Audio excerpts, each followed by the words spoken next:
অবৈধভাবে জ্বালানি তেল মজুতকারীদের সম্পর্কে তথ্যদাতাদের পুরস্কৃত করার উদ্যোগ নিয়েছে সরকার।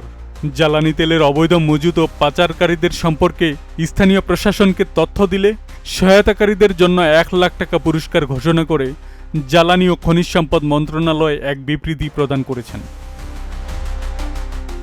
বিবৃতিতে বলা হয়, জ্বালানি তেলের সুষম ব্যবহার নিশ্চিত করার লক্ষ্যে চোরাই ও অবৈধ মজুতকারীদের ব্যাপারে কেউ তথ্য দিতে পারলে তথ্য প্রদানকারীকে আর্থিক পুরস্কার হিসেবে সর্বোচ্চ ১ লাখ টাকা আর্থিক সম্মানী প্রদান করা হবে।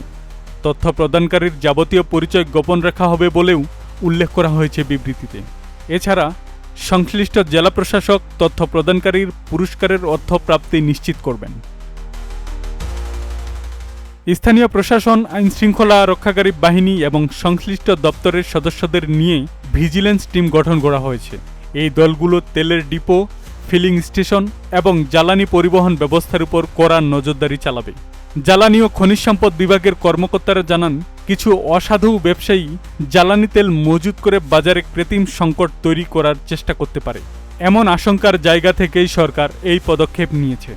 উল্লেখ্য, জ্বালানি খাতে শৃঙ্খলা ফেরাতে এর আগে সরকার ভ্রাম্যমাণ আদালত বা মোবাইল কোর্ট পরিচালনা সহ নানা আইনি ব্যবস্থা নিয়েছিল।